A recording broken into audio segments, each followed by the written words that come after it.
അടിയന്തര പ്രമേയ ചർച്ച തുടങ്ങുകയാണ്.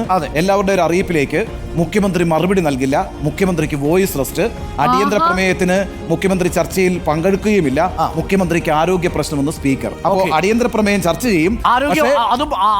മുഖ്യമന്ത്രിയുടെ പരാമർശത്തെ തുടർന്നുള്ള ചർച്ചയാണല്ലോ. അതെ അല്ലെ, ആ സമയത്ത് മുഖ്യമന്ത്രി പങ്കെടുക്കില്ല, പകരം ചുമതലപ്പെടുത്തിയിരിക്കുന്ന മറ്റൊരാളായിരിക്കും. പക്ഷേ എന്തായാലും ഇപ്പൊ സ്പീക്കർ പറഞ്ഞിരിക്കുന്നു അതെ ചർച്ചയിൽ മുഖ്യമന്ത്രി ഉണ്ടാവില്ല പറഞ്ഞിരുന്നല്ലോ. നല്ല മനോഹരമായി പറഞ്ഞു. സതീശനല്ല പിണറായി വിജയൻ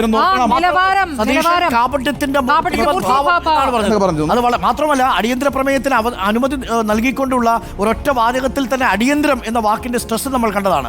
അടിയന്തരമായി അനുവദിച്ചേക്കാം എന്നാണ് പറഞ്ഞത്. പക്ഷേ വളരെ പെട്ടെന്നാണ് അദ്ദേഹത്തിന് വോയിസ് റെസ്റ്റ് പിന്നെ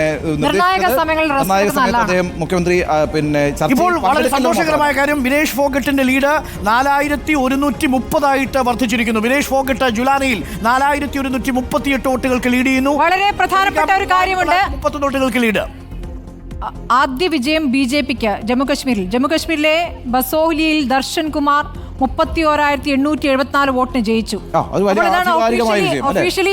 വലിയ വിജയം. മണ്ഡലത്തിൽ 30,000-ലധികം വോട്ടിൽ വിജയിക്കുക എന്ന് പറയുന്നത് ആധികാരികമായ വിജയമാണ്. ജമ്മുവിലാണ് എല്ലാ സീറ്റുകളും. ബിജെപി ഒരു സീറ്റ് കുറഞ്ഞ് 49ലേക്ക് എത്തുന്നു. വേറൊരു പ്രധാനപ്പെട്ട വിവരമുള്ളത്, ആം ആദ്മി പാർട്ടി ഒറ്റ മണ്ഡലത്തിലും 2ാം സ്ഥാനത്ത് പോലും ഒന്നുമില്ല. 1.354%. വേറൊരു കാര്യം ആലോചിക്കണ്ടോ? ഞങ്ങളിപ്പോ കണക്ക് നോക്കുമ്പോഴത്തേക്കും ആം ആദ്മി പാർട്ടിക്ക് കിട്ടിയിരിക്കുന്നതെന്ന് പറയുന്നത് 500-നും 1000-നും ഇടയിൽ വോട്ടാണ്. പക്ഷെ അത് നിസ്സാരമായി കാണണ്ട. 500-നും 1000-നും ഇടയ്ക്ക് വോട്ട് നിങ്ങൾ ആം ആദ്മി പാർട്ടി പിടിക്കുന്നു എന്ന് പറഞ്ഞാൽ അതിന്റെ അർത്ഥം എന്നറിയോ? നമ്മൾ ഈ കാണുന്ന ഏതാണ്ട് ഒരു 10-20 മണ്ഡലങ്ങളിലെ വോട്ടിന്റെ ലീഡ് നില 500 മുതൽ 1000 വരെയാണ് എന്നുള്ളതാണ്. ആ വ്യത്യാസമാണ്. ആ കണക്ക് വളരെ നിർണായകമാണ്, പ്രധാനപ്പെട്ട കണക്കാണ്. ആ കണക്കിലേക്ക് നമുക്ക് പോകണം. ആം ആദ്മി പാർട്ടി സ്പോയിലർ ആയിട്ടുണ്ടോ എന്നതാണ് ഏറ്റവും പ്രധാനപ്പെട്ട പ്രശ്നം.